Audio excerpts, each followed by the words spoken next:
Os livros 1 e 2 de Samuel. São dois livros separados em nossas Bíblias modernas, mas essa divisão se deve simplesmente ao tamanho do pergaminho. Ele foi originalmente escrito como uma história coerente.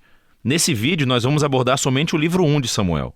Depois que Israel foi resgatado da escravidão no Egito, eles fizeram um pacto com Deus no Monte Sinai e finalmente chegaram à Terra Prometida. E ali, Israel deveria ser fiel a Deus e obedecer aos mandamentos da aliança. Antes do livro de Samuel, os juízes mostraram como Israel falhou feio nessa tarefa. Foi um período de caos moral e mostrou a necessidade de Israel por líderes sábios e fiéis. O livro de Samuel fornece uma resposta para essa necessidade. A história do livro de Samuel se concentra em 3 personagens principais: o profeta Samuel, de onde o livro recebe o nome, depois o rei Saul e depois disso o rei Davi. E todos os 3 fizeram a transição de Israel de um grupo de tribos governado por juízes para um reino unificado governado pelo rei Davi em Jerusalém. E o livro de Samuel tem um design fascinante que tece a história desses 3 personagens juntos em 4 partes principais.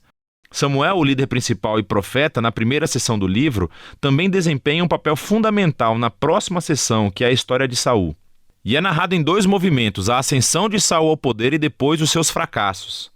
A segunda parte é sobre a sua queda e a sua morte trágica. E o drama da morte de Saul é correspondido pela ascensão sensacional de Davi ao poder. E a história de Davi é contada em 2 movimentos. Primeiro, ele conta o seu sucesso, seguido por seu próprio trágico fracasso na lenta autodestruição da sua família e depois do seu reino.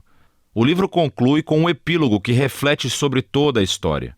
Então, vamos ver como isso tudo se desenrola. A primeira parte é um segmento do caos vivido no livro de Juízes. E somos apresentados a uma história tocante sobre uma mulher chamada Ana, que está triste porque nunca conseguiu ter filhos.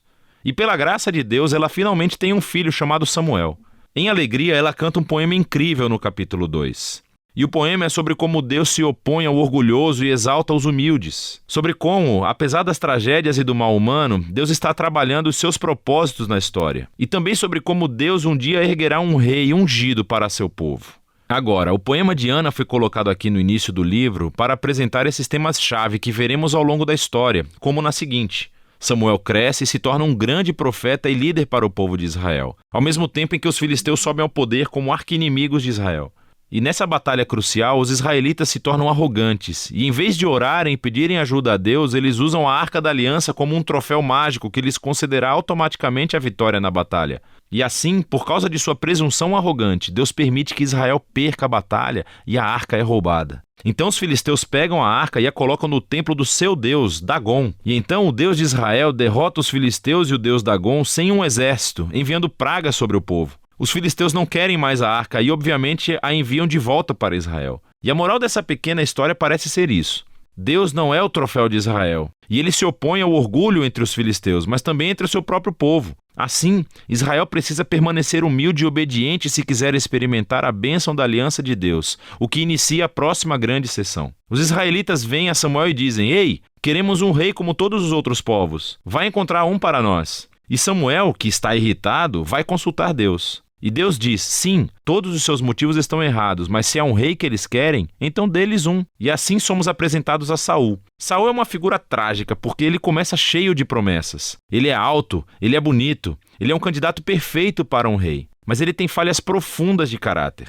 Ele é desonesto, ele não tem integridade. E ele parece ser incapaz de reconhecer os seus próprios erros, e essas falhas se tornam a sua queda. Ele vence algumas batalhas no começo, mas suas falhas são tão profundas que ele acaba se desqualificando ao desobedecer descaradamente às ordens de Deus. E assim, o velho Samuel confronta Saul e Israel. Ele havia avisado as pessoas que elas só se beneficiariam de um rei que fosse humilde e fiel a Deus. Caso contrário, os reis de Israel trarão a ruína. Então, ele informa a Saul que Deus erguerá um novo rei para substituí-lo. E assim começa a queda de Saul, à medida em que Deus, ao mesmo tempo, está trabalhando nos bastidores para erguer esse novo rei. É um pastorzinho insignificante, chamado Davi. Ele é o candidato menos provável para ser rei. Mas a famosa história de Davi e Golias mostra que a escolha de Deus por Davi não é baseada no status de sua família, mas simplesmente na sua confiança radical e humilde no Deus de Israel. E assim essa história incorpora todos os temas do poema de Ana. O orgulhoso Saul e Golias são humilhados, enquanto o humilde Davi é exaltado. A partir daqui, vemos Saul perder-se lentamente na loucura, enquanto Davi sobe ao poder.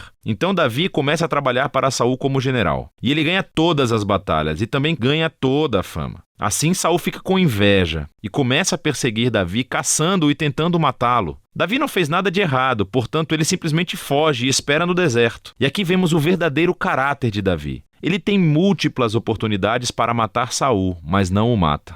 Ele simplesmente confia que, apesar do mal de Saul, Deus erguerá um rei para o seu povo. O que é interessante também é que muitos dos poemas de Davi que você encontra no livro dos Salmos estão ligados a esse período da sua vida. E todos expressam a mesma atitude de confiança.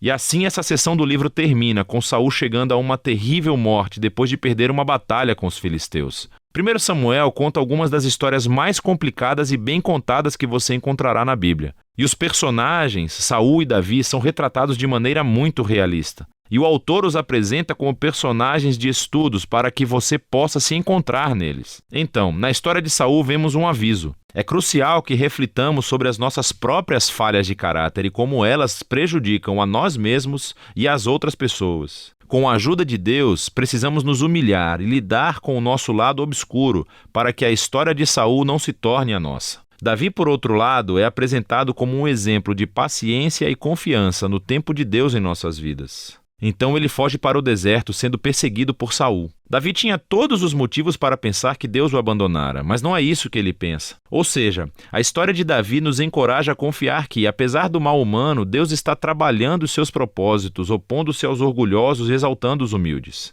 E é disso que se trata 1 Samuel.